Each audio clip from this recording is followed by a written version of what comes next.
So now we will see class attribute in HTML. So guys, the HTML class attribute is used to specify a class for an HTML element, and multiple HTML elements can share the same class. So guys, the basic idea behind using the class attribute is to provide certain styling to that particular HTML element, and apart from this we can have the same class name being defined for the multiple HTML elements so that they can share the same styling. Now guys, the syntax for CSS of class is in such a way that to create a class we first write a period, that is dot character over here, and then followed by the name of the class that we have defined for that particular HTML element. And then guys, we define the CSS properties within the curly braces. So guys, this dot character followed by the class name will be defined inside the style tag that we define under the head section of the HTML page,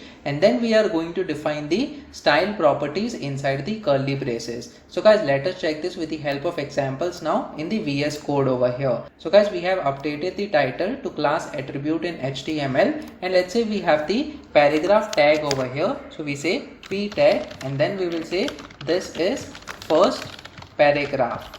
So guys, we have a very simple statement, that is this is first paragraph, and let's say we have another paragraph over here and we say this is second paragraph in this case. Now guys, let's say we want to provide certain background color to this paragraph. So what we can simply do is we can come over here to the p tag, and inside the p tag we can provide the style attribute, and then we can simply have the background color, and let's say we provide the background color as yellow. So let me just save this file now and try reloading this page once again on the browser. So as you can see, the first paragraph is having the background color that is yellow, but the second paragraph is not having the background color. So what we can do is we can simply copy paste this background color property of the style attribute to the second paragraph tag as well. But guys, in this way our code will become little complex and it will be little difficult in order to read the HTML code. And with the increasing number of the styling properties, the HTML code will become more worse if someone else is going to read your HTML code in future. So guys, what we can do is we can define the class over here for the p tag in this case. So simply we come inside the p tag over here, and then we say class in this case, and then let's say we give the name of the class as bg color. So guys, it depends on you what name you provide to your classes when you use in the HTML elements, but make sure that these are sensible names and we can come to know the meaning of it, what exactly the class name means. And also these class names are case sensitive, so you have to use the exact names over here. And then again guys, what we can do is name and paste to the second p tag as well, so that we can define the classes in both the paragraph tags. Now guys, let me just save this file now and try reloading this page once again on the browser. So as you can see, we simply have the two styling properties that we have defined for this particular class name, that is bg color. So now what we will do is we will come inside the head section, and then we will define the style tag over here.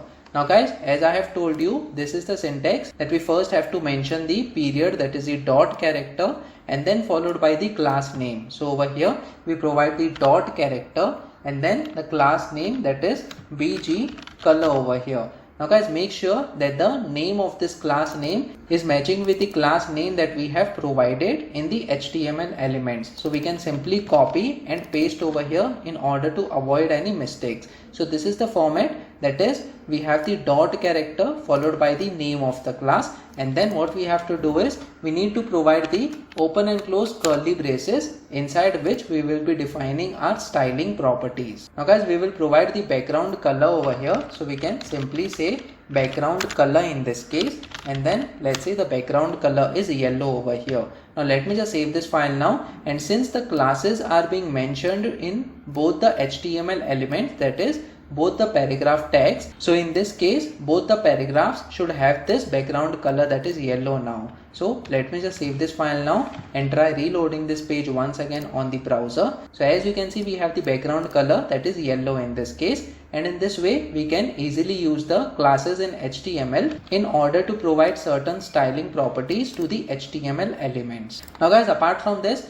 we can also have different HTML elements that can use the same class attribute. So what we can do is, let's say we have div element over here. So we define another div element and we will say this is first div element, and then let's say we have another second div element and we will define the content as this is second div element in this case. Let me just save this file now and try reloading this page once again on the browser. So as you can see, we have both the div elements over here being displayed, but let's say if we want to provide the same styling properties that is being applied to the first two paragraphs over here to the div elements as well. So what we can do is simply we can define this class, that is BG color over here, inside the div element as well. So I'll copy this and paste it inside both the div elements. Let me just save this file now and try reloading this page once again on the browser. So as you can see, the styling properties to the div elements are also applied, and in this way we can have the same class name being used for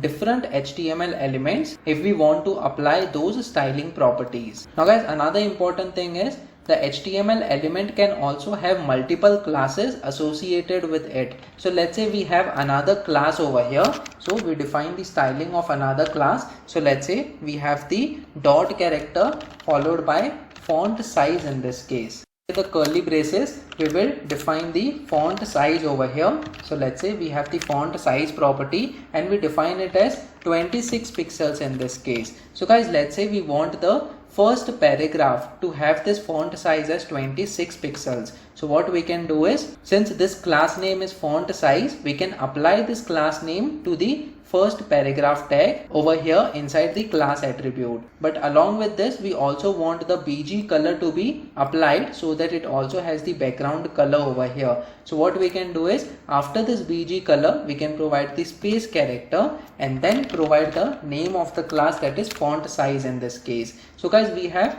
applied multiple class names over here which are separated by the space characters, and those styling properties from multiple classes will be applied to such HTML element which is mentioning multiple classes over here. So in this case, the first paragraph will be having the font size as 26 pixels and the other HTML elements will be having the default font size. So let me just save this file now and try reloading this page once again on the browser. So as you can see, this is first paragraph is having the font size of 26 pixels compared to the other HTML elements that are being displayed with the default font size. So guys, in this way we can also combine the multiple styling properties from different classes and apply it to a single HTML element by using those class names which will be separated by a space character over here. So guys, these are the certain things that you should know while using the class names. This property of HTML helps us in order to provide the similar styling properties to multiple HTML elements irrespective of their tags. So guys, comment in the comment section below whether you have learned something out of this video. Please make sure that you like this video so that it reaches to more people, and subscribe to this channel so that you get the notifications on upcoming videos as well. The next video that we are going to talk about is ID attribute in HTML. So stay tuned.